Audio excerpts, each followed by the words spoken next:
Jai Ram, Jai Ram, Jai Jai Ram Om. Shri Ram, Jai Ram, Jai Jai Ram Om. Shri Ram, Jai Ram, Jai Jai Ram Om. Shri Ram, Jai Ram, Jai Jai Ram Om. Shri Ram, Jai Ram, Jai Jai Ram Om. Shri Ram, Jai Ram, Jai Jai Ram Om. Shri Ram, Jai Ram, Jai Jai Ram Om. Shri Ram, Jai Ram, Jai Jai Ram Om. Shri Ram, Jai Ram, Jai Jai Ram Om. Shri Ram, Jai Ram, Jai Jai Ram Om. Shri Ram, Jai Ram, Jai Jai Ram Om.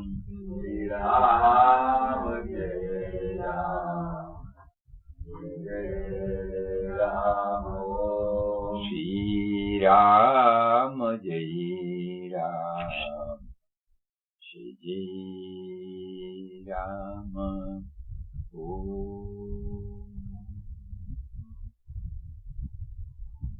Om Shri Ram, Jai Ram, Jai Jai Ram. Everybody can hear.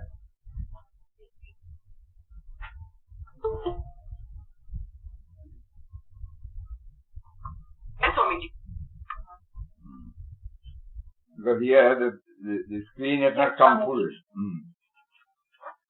Doesn't matter now.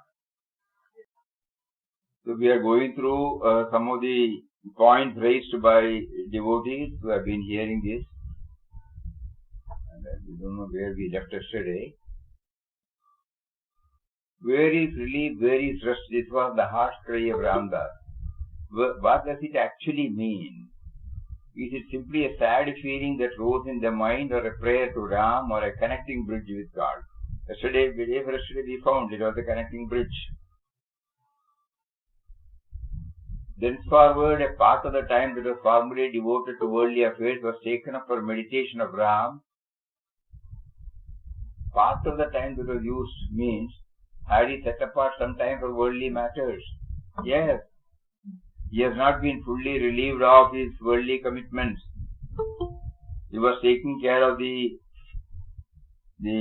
factory section, if you can say that. Administration and finance was taken over by one friend, and the rest of the field work, the factory work, that was all handled by him. So, in between, whenever he got an opportunity to do so, he was trying to maintain that God remembrance. The great blessing came from Ram. I take thee under my guidance and protection. Remain ever my devotee. Thy name shall be Ramdas. Here, did he feel like that Ram had taken over him, or it was a real happening? How did Ramdas know that it happened? How can we gauge our mind? When Papa says, we accept it, no? It could be due to a intuitional feeling. You would have got it. Or he would have heard. As Gandhiji said, he would have heard that. Just like in that. No? So these matters, we will leave it to him. When we evolve ourselves to that stage, then we will be able to understand how the call comes. Then Govindananda we already answered. In the heart pouring, Lord Ram, message, Divyavani, beloved Papa Ramdas representing real Bhakta. How can we understand? Here also, when he was alone, he had experimented, or Ram prompted him to experiment this unique exercise. Why we say unique exercise? In communion there were only two. Me the Bhakta and he the Lord. But in the heart pouring we find three characters. O Ram, O Ramdas. Who says O Ram and O Ramdas? One more entity. No? So then we inferred. No? How far that inference is right or wrong, we don't know. He will correct it at the appropriate time if it was not correct. At the moment we infer that the Sakshi is there. Even now the Sakshi is there. No? The witness consciousness is there, which is called Ram. And the higher mind, the ripened ego and the unripened ego, as put by Sri Ramakrishna Paramahamsa. Ripened ego, the individuality remains as a servant or a child of the master. Unripened ego feels that he is the doer, he is the thinker, no? He is the final authority. So here when he says Ramdas, who says, so we have put it as higher mind and the lower mind. That is why at the beginning it was suggested that we replace that word Ramdas to our name. And then Ram to either Ram or any chosen deity or any guru whom we think, whom we are comfortable with, who stands for the all-pervading reality. Then if we go through that, then we know that it is a dialogue between me and him. And in every one of us, these three are there. Animal man, man and God man, no?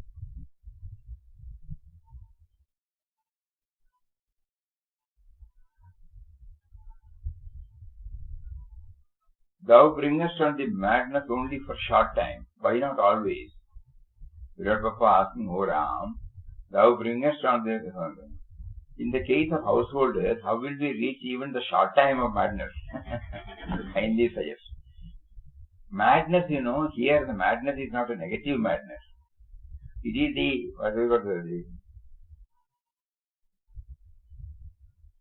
exclusive intimacy, if we can use that word. Exclusive intimacy. Mad of thee. That is the word he used for that. Nothing else. Exclusive intimacy. Beyond that, we don't find any English word. Intimacy itself is closest.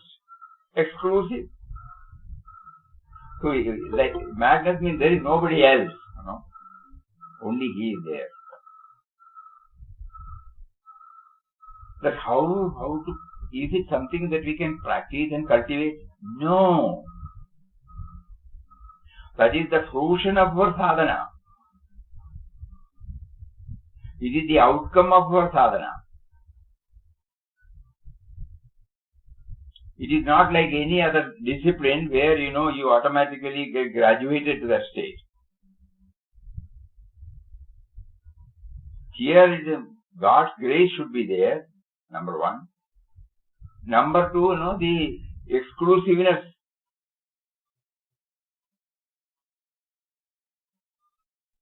Unless he blesses, how can we have exclusiveness? So in his case, he paid the full price of relieving him from everything so that the word exclusive becomes relevant in his life. So what do? We have to pray to him intensely. Make me mad of you. Whatever you want me to do to become mad of you, please do it. I cannot do it by myself. Because I am there, Then somebody said about expansion. Expansion means expansion is we expand our love circle. Meaning we accommodate the care and concern of as many of His creation in our mind. Now we are only having the care and concern of our near and dear ones.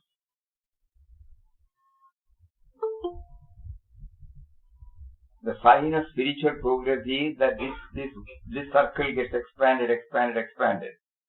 That means the care and concern of as many of His creation, not only human beings,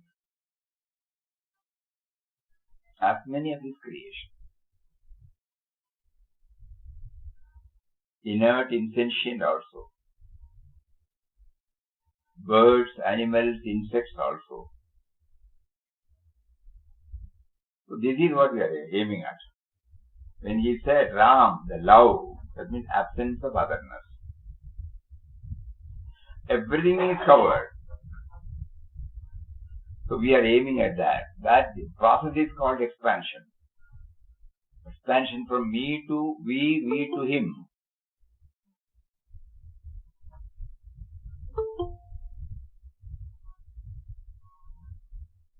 Another point raised was, brother, how was it you were so kind to a wandering sadhu whom you took into temple for darshan? Jagannath alone can answer your question, replied the Brahmin. Can you explain this divine happening at the temple? It is as thrilling as the happening at Tiruvannamalai.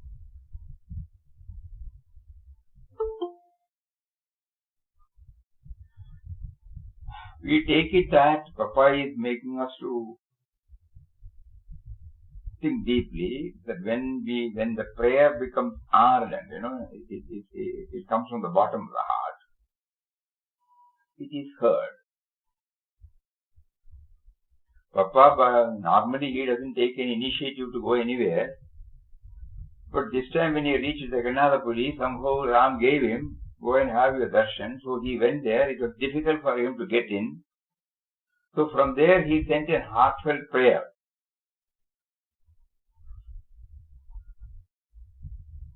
What is that word? Everybody is mom.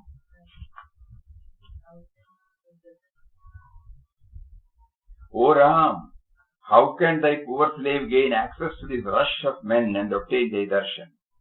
There appears to be no chance for him, a weak and helpless fakir. Scarcely were these words uttered, when from the crowd came the tall man. Here the Ram made him to pine for the darshan of Lord Jagannath. So we take it that this is the subtle message he is conveying, that if the prayer is from the depth of the heart, and if it is meant for only a darshan or an experience, it will be heard.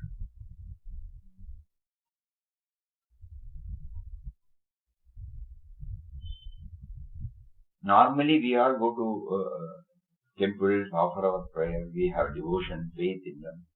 But 99% unknowingly or knowingly, our lowly demand, worldly requirements come and occupy our mind. Even when we are before the deity, we want something, It just comes out. Because we have not practiced or we have not conditioned our mind for exclusive devotion. So that is the price tag. We take it that is the price tag. Papa has nothing to ask. He only wanted to have his darshan. Darshan of a form which attracts lakhs and lakhs of people throughout the year. There is a saying in village areas that the Chaitanya of the Murti is proportionate to the bhakti of the bhakta. So when lakhs and lakhs of people pour their bhakti, devotion on that deity, the Chaitanya becomes vibrant.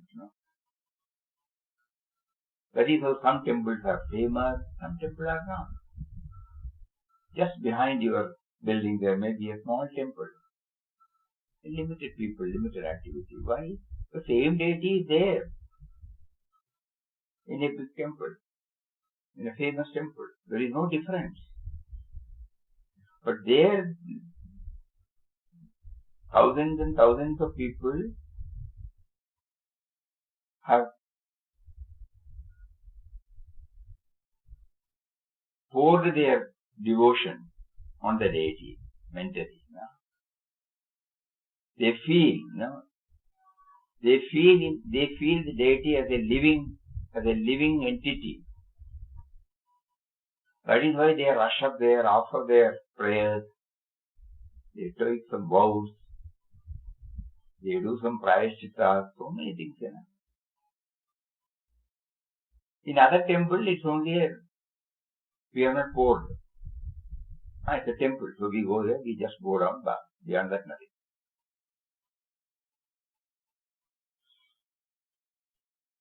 Okay. So this divine happening,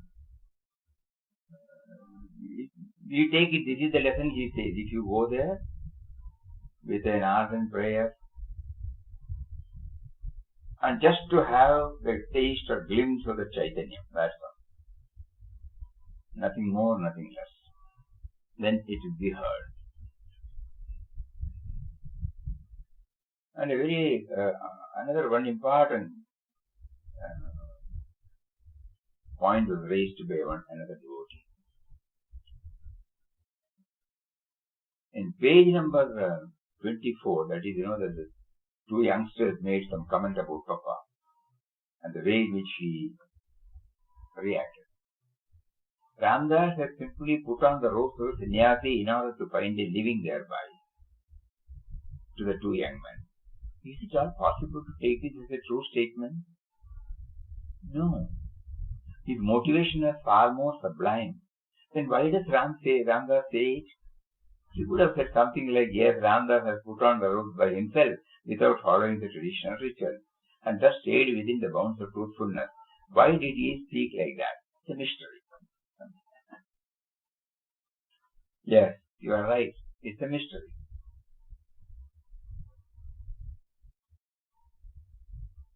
Apparently, beloved Papa's dialogue with the youngsters no doubt puzzles us. He says, yeah, he is in full agreement with you that he is a fraud. He has just put on this only to eke out the livelihood. Though we may not be able to find the why and whereof of this expression from our standpoint, we should nevertheless accept his words, which just spontaneously come out. We cannot say he could have done this, he could have done that. We believe, it just come out spontaneously from him. So we try to find out the reason instead of having a mind to say why did he say like that? What could be the hint he is giving? So when we try to move further, these are some of the thoughts that well up. We treat it as a puzzle because in our mind we have formed a concept based on the normal norms as to how one should react in such circumstances. When somebody says something, which is untrue, what should be there are some norms. Our norm is to immediately deny it, resist it. So with that only we are looking at it. But Papa is not like that. But as whether Papa accepts everything as Ram's will, there is no resistance. That means Viral Papa sincerely accepted the behavior and expression of the youngsters as willed by Ram and added something more in his reply, which also came from Ram. This is one dimension. Because to him they were not outsiders. Rama has put those words. So he is not resisting it. Let us see again. We can also take it that Ram blessed him to become conscious of his insufficiencies and deficiencies even at the beginning of his itinerant life. And this attitude would have come out in the way he addressed the youngsters. Others may think so many things. In the hot pourings of the cave, we find that, oh Ramdas, you are imperfect. Something like that. So then we discussed, subtle impurities. He felt that there were subtle impurities. But we devotees have never found any such impurity, any such negative thing throughout the 37 chapters we have read. So it is very difficult for us. We have formed an opinion in our mind. But specifically now we feel Papa has arrived in the cave to bring out this dimension also.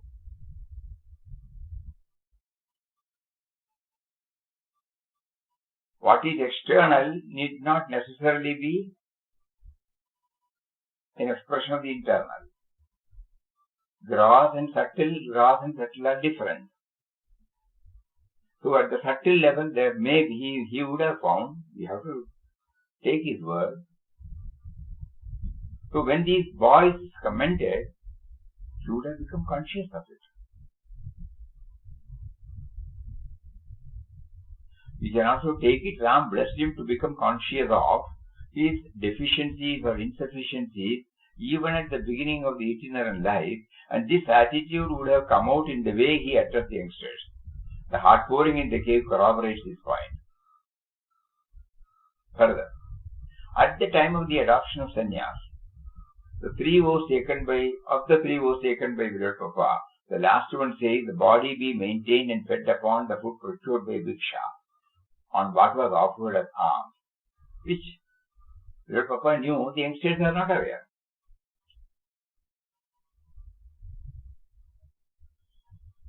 These are all some of our what you call perspective. Above all, we can take it that it was one among the many tests meted out to Virat Papa by Ram to purify him thoroughly. Because unless the test is given, how does one know that the ego is subdued? Normally, suppose this is uttered to us, we will immediately retort, because we feel our ego hurt. That means my peace of mind, I want a certificate from somebody,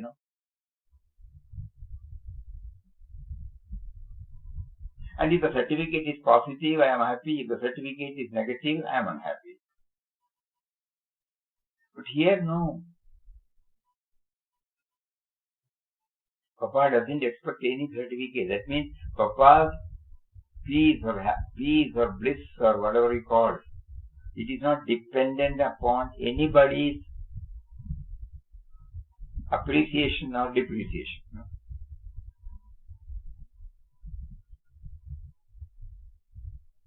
That is why later on we also found the teacher, he said Ramdas did not get offended.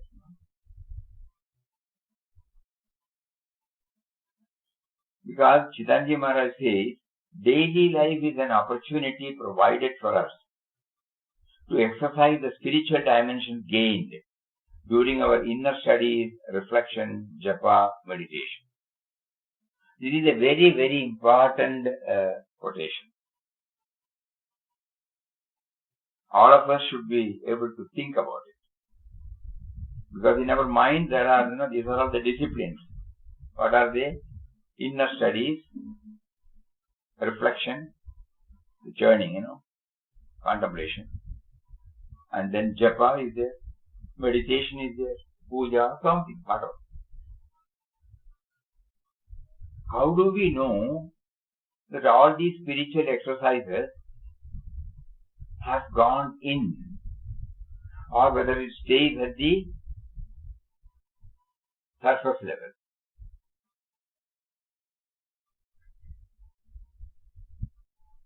If there is a conscious effort to feel his presence inside and then outside, all the what is aimed at by involving in all these exercises, it will be truly percolating. That is why Chidanji says these both are important. Daily life and daily life. So Ram put him on regular meditation, regular chanting, everything is there. But he wanted to know whether it has gone inside to keep up constant God remembrance. So we can take it that this was one among the many tests meted out to Virat Papa by Ram to purify him thoroughly. Unless the test is given, how does one know that the ego is subdued? Puja Swami Chidanji Maharaj says, daily life is an opportunity provided for us to exercise the spiritual dimension gained during our inner studies, reflection, japa and meditation. So daily life is a testing ground. So that each day our progress is really ours. We have made it our own by having tested it, proven it and possessed it. Until it has been tested and proven, it is not our own. It does not become part of us. Outwardly, we are attending our programs, We are doing all disciplines. Outwardly, it does not become mine. And for that, God gives this test to everybody, not only to Papa. So every time when you and I are confronted with such situation, we should immediately know this, that we are being tested, we are being tested, we are being tested. So instead of reacting it from the individual level, we should try to react it at a higher level. We may fail, we may forget in the initial stage, but it is possible that we will slowly succeed. And finally, this behavior of Virat Papa could be the outcome of the intuitional prompting from Ram. That the life of a sannyasi should not remain focused on the mere outer living. Because he has taken sannyas, he has taken 3 vows. He should not even for a fraction of a second think that is the end of it. But should be entirely directed to exclusive remembrance of Ram, which Virat Papa has termed as the madness of Ram. That is why he added these words to the youngsters, Whatever you say is right, but he has also one more. What is that? He is mad of Ram. Ram has asked him prompted him to take up this tool to purify him. He was very clear. So it was not a untrue statement what he said. It was a very clear statement what he honestly felt. You remember when he was in one station, when he was driven out from the platform, finally, he was able to locate far off from the platform one tree, and underneath, when he was trying to lie down, he was able to feel the urine smell. And at that time, the words of Papa, very touching, There he says, what was the station? Everybody is mum. Everybody is mum. Huh? Raipur. Very good. Very good. Very good. Very good. At least somebody is here,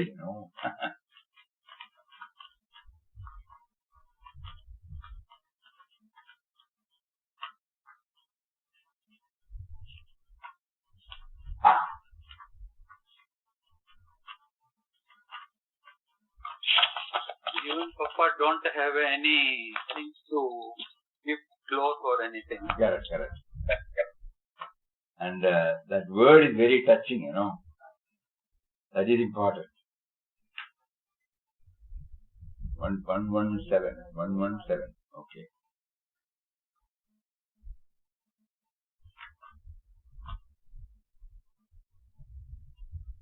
he says, when he lay himself down on the bare ground, when his nose came in close proximity with the ground, he felt the strong smell of urine. O Ram, how kind you are. You make your humble slave pass through every kind of experience, all for good. This condition taught him further still what a folly it was to make such much of this perishable body, and it also tended greatly to make him to find his true level, which is indeed very, very low. In our mind, Papa is in the superlative, na? We should not confuse this. It is his honest feeling that is coming out. His level, according to me, is very, very low, according to him.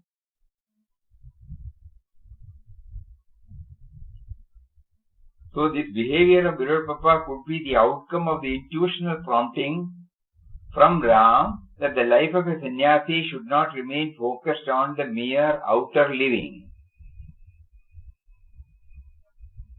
but should be entirely directed to exclusive remembrance of Ram, which Viral Papa has termed as the madness of Ram. Again, we make it very clear, these are all the dimensions that are welling up in our mind. Through Papa's body, Ram has prompted Papa to write it down. So we literally have no authority to ask the why and whereof. So we are trying to understand it through our limited experience. What could be the reason? What could be the reason? And how can it help me in my spiritual journey? We are not trying to find out the reason why to what extent it will help me in my. That means my mind should be totally purified. Otherwise, this resistance will be there. When for all practical purposes, when somebody says untruth, in our language, offending, hurting, as a spiritual aspirant, the norms are totally different. Not the norms that usually we have in our daily life. Here he says, we should be totally erased, this mere mind. We are unable to find because our mere mind is very strong. We cannot imagine a realm where the me and mine is not there, to be blunt. We have to now try through our discipline at least a glimpse of the state where this me and mine is not there. Then only all these things will become clearer and clearer. Because we are trying to understand it through a mind which is dominated by me and mine. We may feel that it is not there, but it is there.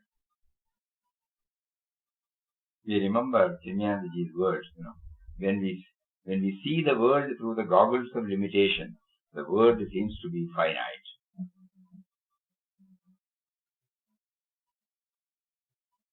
So we approach Papa's utterance afresh, anew, not through our mind. We are accepting him as he is. And then pray to him by, you should lift me up to that stage. Because in this particular instant, you will all remember, when Ram made him to pass through this test, and when Papa passed through the test, what was the outcome? The instantaneous transformation of the two people, of the youngsters.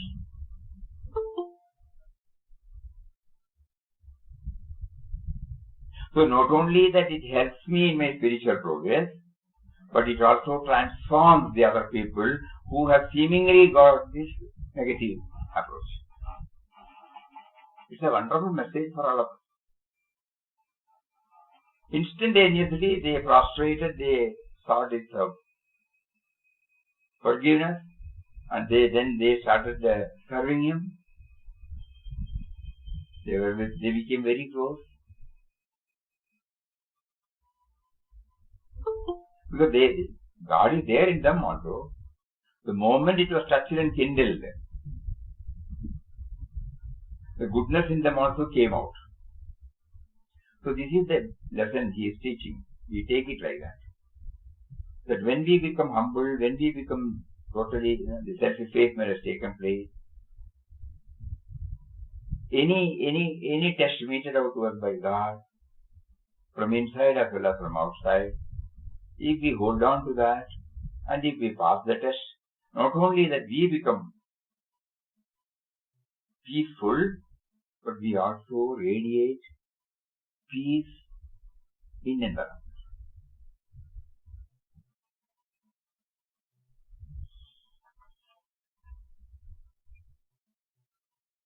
Another devotee says, though every word is great, I took the below lines to my knowledge today, Swayambhu, shivering up, as you know, in Tarakana. Breaking up the roots of vulnerability appeared in the place. Ram's ways are inscrutable. Thou disarmed the evil intentions of an adversary when he approaches you in a violent mood by meeting him a smile instead of fear or hatred. Can surely very interesting to read. It's also, disarming the evil intentions. The Jatadhari, you wanted to replace the Jatadhari.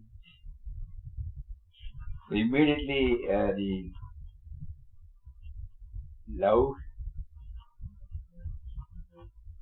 love conquers hate, na? Huh?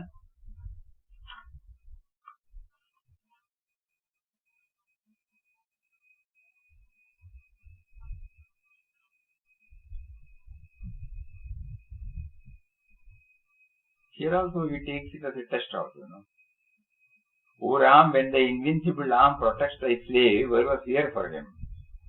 One thing was proved incontestably and beyond any doubt. That was, thou disarmest the evil intentions of an adversary when he approaches you in a violent mood by meeting him with a smile instead of with fear and hatred. Love can surely conquer hate.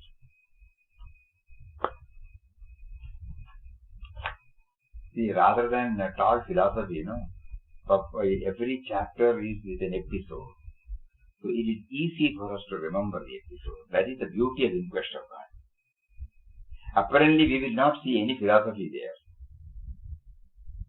But it is full of philosophical truth. Delivered to us, rendered to us through episodes. Episodes nobody will forget. It has got a knack of remaining in our mind. Yeah. Another devotee. I have a question after yesterday's satsang. It is not that I don't have any question when I sit down to contemplate, but somehow I feel I get answers to. Maybe not immediately, but after hearing everyone's question in satsang, I feel lost. Totally lost. Am I on the path, or am I feeling I am on the path? Is it His grace, or is it my total ignorance? How come I feel my questions are answered? First of all, we should know that we are the chosen ones, selected ones. All of us have passed the entrance test. Otherwise, we will not be sitting now. We will not be going through the theme contained in IQG unless I remember you, O Lord, because you remembered me first, So the first acknowledgement of God's grace is there. So none of us have to feel bad. Each one's equipment may be different, so the degree of absorption might be different, that's all. So first of all, we are all deeply grateful to Him because He has given us the feeling that we have passed the entrance test. We know passing an entrance test is alone not enough.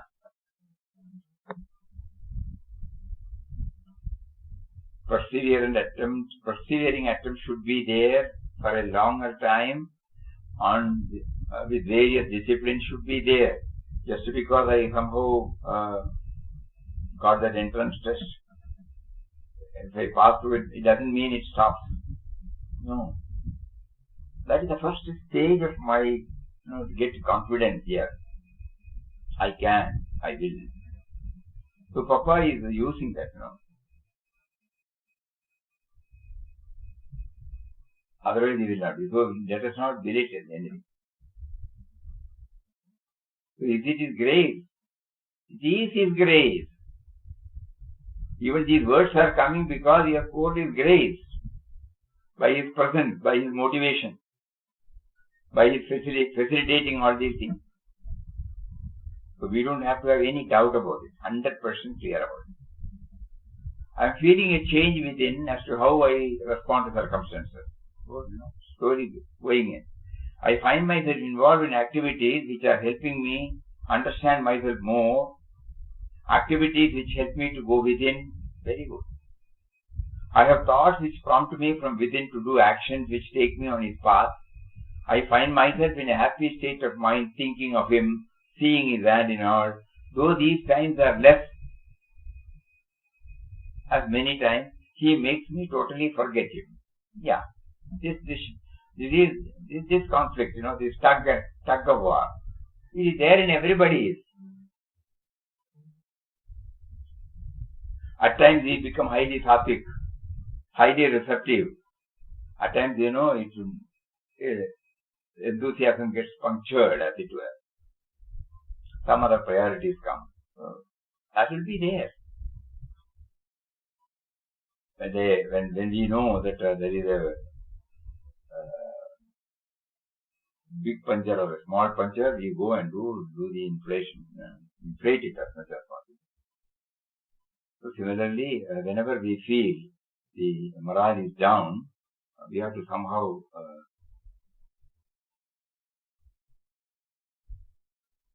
make it good. How do we make it good?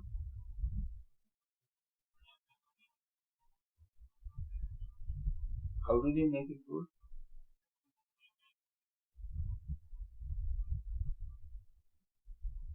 We have given.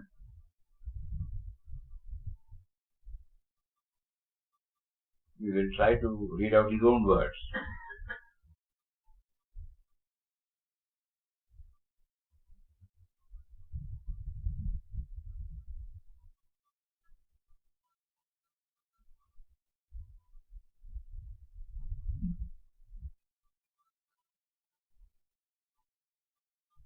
A man in his egocentric attitude, Papa says, sits in judgment on others' conduct and ways, while in himself he has innumerable defects and frailties which need to be scrutinized, eradicated.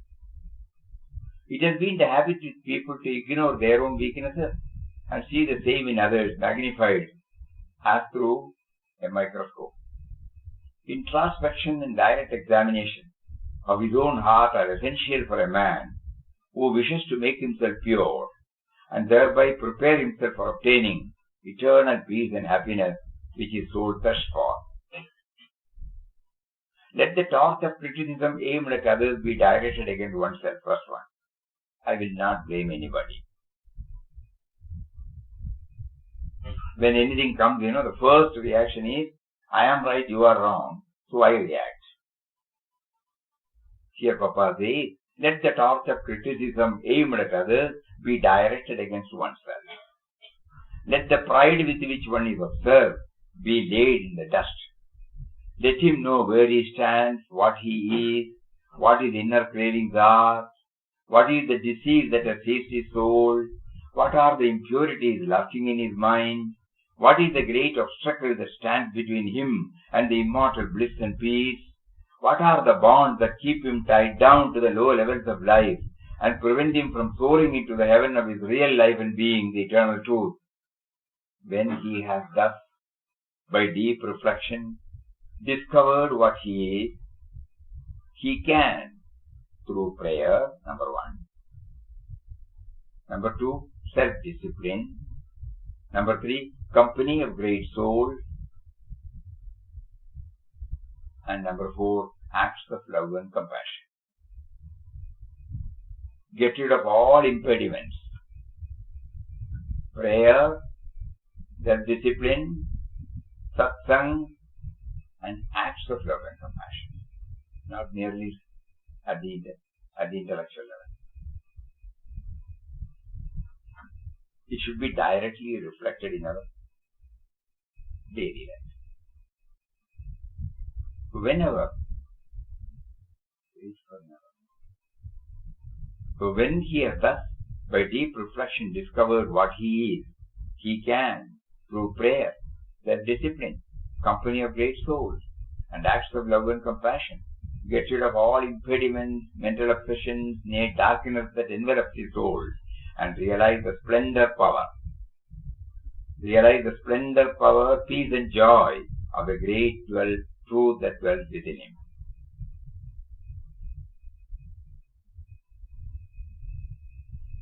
So whenever I feel this tug of war is becoming stronger, Papa has given this.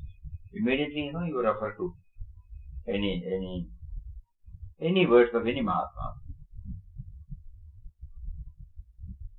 The photo of a Mahatma. Episodes in Mahatma's life. I won't say it should not be limited to Mahatma only. Anybody who has touched and kindled you, Anywhere you have seen goodness. That exercise will help us not to localize only in one particular Mahatma. Our mind may have destroyed only in Mahatma we can. No. There are umpteen number of ordinary people leading extraordinary life. Very good. So we don't know at which point the line went off. So we were mentioning about Papa's clear-cut directions. So whenever there is a tug of war inside, which is natural for all of us, first plain blunt truth is we are not full-timers. So the effect of the non-chanting time, non-disciplined time will have its own. We will have always, every day, suppose you take the balance sheet, you will find there are a lot of plus points, minus points. You would have become Sattvic, you would have become Rajasic, you would have become Tamas. So it is like this. If we are 100% committed and exclusive and full-timers means, we will try to hold on to this Sattvic attitude. So it is natural. It is not unnatural. So we know the reason why the tug of war is going on. That handing over has not been done. So we are trying, all of us keep on trying. Papa has assured he paid the price. We did not know what was the price. So through the life of Mahatma, we have slowly come to know what is the price. And we are now gathering all our, earnings to pay for this, So we have to earn first, Then only we can pay. So through our self-discipline, through our various exercises, through our various,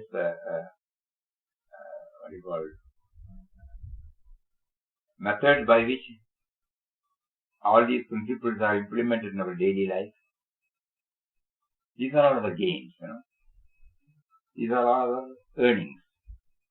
With that earning, we can buy. Just think about it.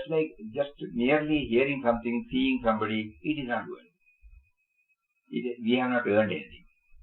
If we have really earned something, you know that you have to work hard. There are some requisites for earning it.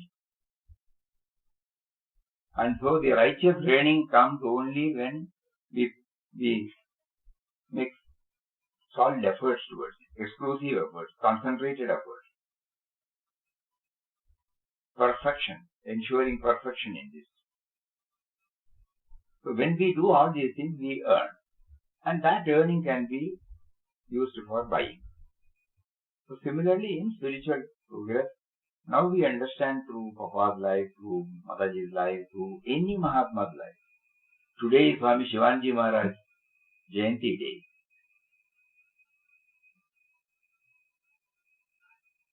So,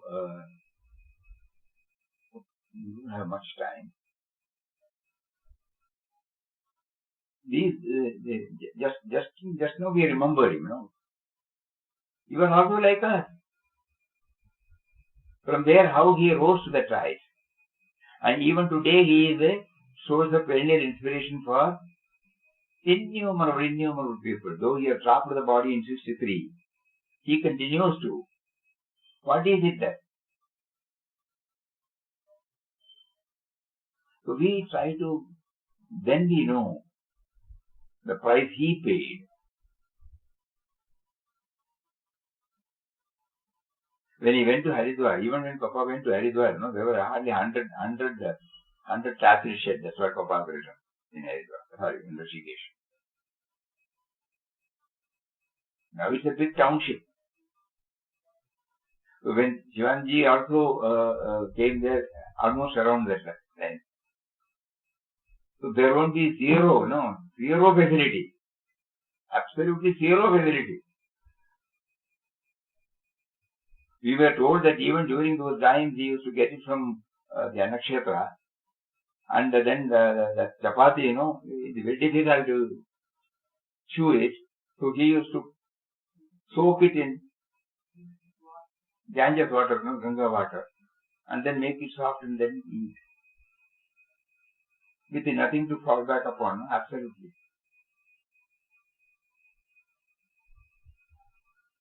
Every Mahatma, that's why we said, wherever we see the Mahatva, immediately we are reminded, this is inherent in all of us. They were able to pay the price and bring it out. We have not still paid the price to bring it out. So the Jayantis, they have no Jayanti, they have no Samadhi, they have no Sannyasi actually. But we do it only for the purpose of reminding us that these are all the stages where I have to pass through. I am born. Birthdays, we as a spiritual aspirant, we don't celebrate any birthday. Why? Because, we have not fulfilled the mission. He gave us this birth to fulfill that mission, we have not. And we should not digress or divert our attention to something else. Exclusive. He gave me an assignment, he brought me to the world, he provided everything to me, and I am doing everything of my own, forgetting him, forgetting the very, very force, behind this. How can I celebrate my birthday? I cannot. As a spiritual aspirant, others can celebrate, no doubt.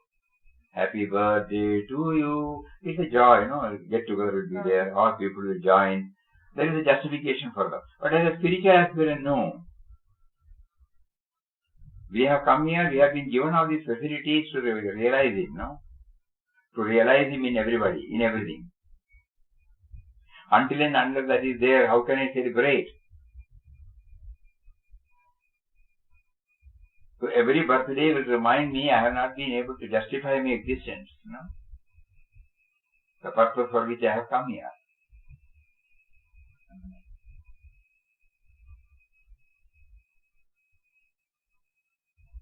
Real devotees can celebrate, what we not for their birthday. You have given me one more year to serve you, to devote myself entirely to you. In spite of the fact that I did not make use of the facilities given to me till this moment, now again you have given me one more year. So please help me to live up to that. Like that. So when we say Swami Shivanji Maharaj Jayanti is today, we offer our mental prostration for his holy feet, for the exemplary life and mission he placed before us. That is okay. But deep within, he reminds us of the price he paid, how he was able to reach that stage, how the before I close today, there is a beautiful prayer, not prayer, what do you call it? For all spiritual aspirants,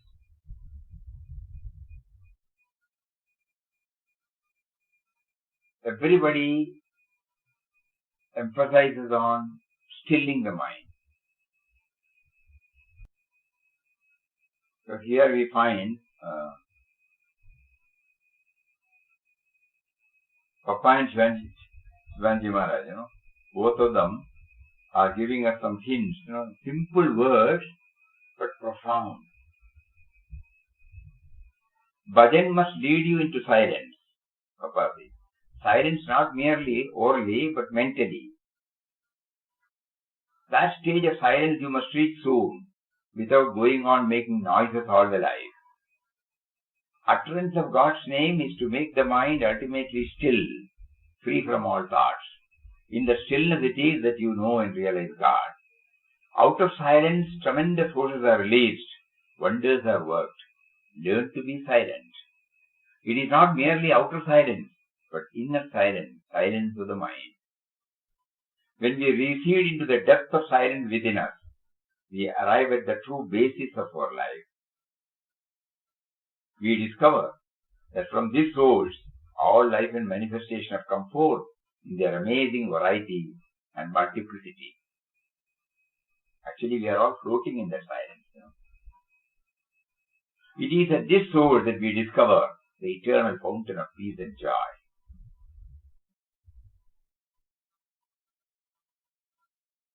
He is beyond our comprehension. Therefore, silence is He. Silence is Brahman. The self does not require silence. It is always silent. Now, we have added Swami Shivanji Maharaj inspiring words also to this session. He says, purify the mind and meditate. Be still and know that you are God. Calm the mind. Silence the bubbling thoughts and surging emotions. Plunge deep into the innermost recess of your heart. God or Brahman is supreme silence. Soul is silent. Peace is silent. Atman is silent. Silence is the language of the Brahman. Silence is the language of the heart. Silence is the language of the sage. Silence is immense strength. Silence is great eloquence. Silence is God. Silence is the substratum for this body, mind, prana, and senses. Silence is the background for the sense universe. Silence is power. Silence is a living force. Silence is the only reality. The peace that passeth all understanding is silence. The aim of your life is silence. The goal of your life is silence. The purpose of your existence is silence. Behind all noises and sounds is silence, the innermost self. Silence is the real name. Silence is intuitive experience. Silence helps the intuitional self to express itself. Mysterious is the silence. To go into silence is to become God. Enter into silence. Know the silence. Enjoy the magnanimous silence. Become silence itself. Realize God now and here. As a part of our homage to Swami Shivanji Maharaj, we remembered this wonderful prayer.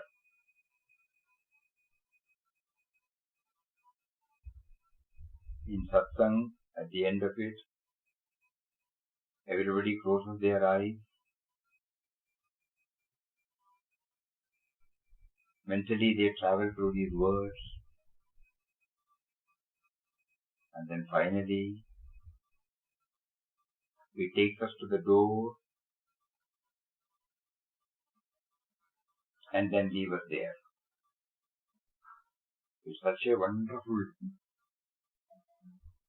methodology Maharaj has given to us. This is how we remember. This is how we pay our homage.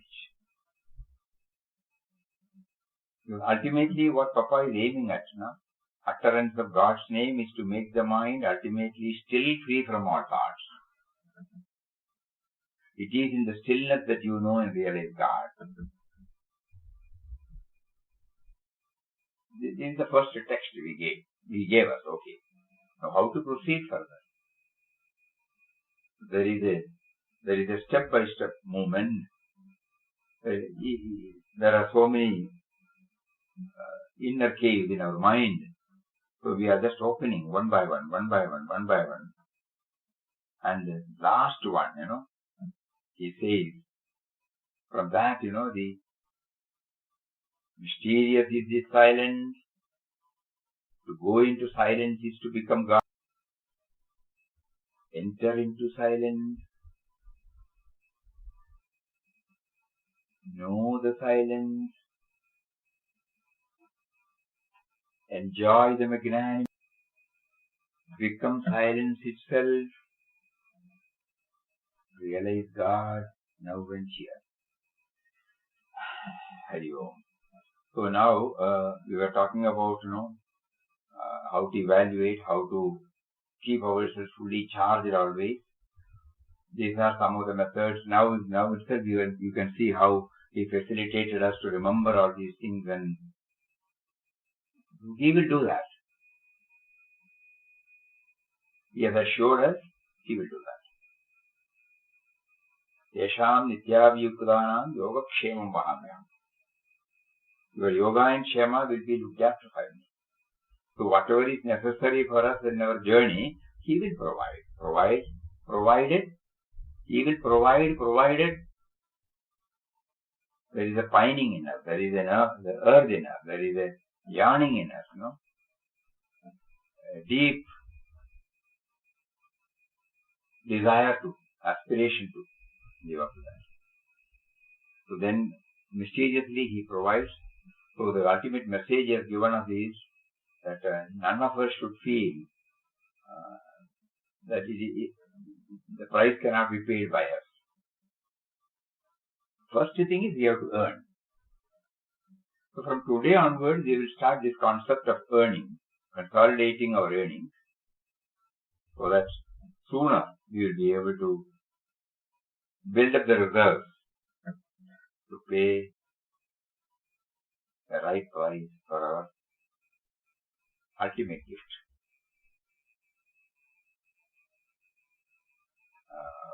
So the first phase of In Quest of God is coming to an end now. Though our quest goes on until the seeker is not there, the journey is on. And the seeker and the thought become one. Until such time the In Quest of God goes on. So from day after tomorrow onwards, we will also make his next book. We will see how everybody can travel with us at the feet of God. Every now and then we try to remember the In Quest of God. We will not leave that text at all. We will see how both can take us and give us more clarity in our spiritual journey. At the feet of God, that was the second book he wrote. In Quest of God was published in 1925. At the Feet of God came out in 1928. And In the Vision of God was published in 1934. And World is God in 55 or 54. So these are all the four books directly authored by him. So first book, we have just gone a little deeper into it, and we have all started getting some joy out of it. We will try to keep it up. To give a boost to that, we will also take up the second small, relatively small, but there is one request to all of you. Kindly have the text before you, because it is it is not with episodes. It is a dialogue between him and the devotee, the aspirant and the Lord. So when we read it, it has some limitations. So we would request everyone to kindly keep the text before you. Suppose the text is not there, you can send us an email. We will send you the soft copy. The whole thing need not be taken for a print. Daily, one chapter, two chapters, that's all. 1 page, 2 page. If you have got already books, then very good. It will help us. Otherwise, merely hearing, it will not help us. To be a little more specific, suppose he says, self. In the text, it would be the capital S. And he may be also referring to the small self. For both, we say self. Unless you have the text, you will not know that it is referring to the reality, and this one is referring to the sense of individuality. So it would be better if you have the text. So kindly ensure that you have the text. If you don't have the text, you kindly send us a email. We can send you the soft copy through email. And then later on you can also ask for books. We can send you books also. And At the Feet of God is also a wonderful book. It is making us to go inward. It is purely, the only thing is the lighter side, Papa has given out his experience about some darshan, that's all. Otherwise, some poems, and 90% of it are direct messages, which is in the form of a dialogue. First, in the form of a dialogue between the devotee and the son, mother. So there is a dialogue between the Divine Mother and the devotee. All pertinent questions that come up, all normal questions that rise up in our heart. So in that way it will be interesting. But it is always better to keep the text before you. Hari Om. Om Shri Ram Jai Ram Jai Jai Ram. Om Shri Ram Jai Ram Jai Jai Ram.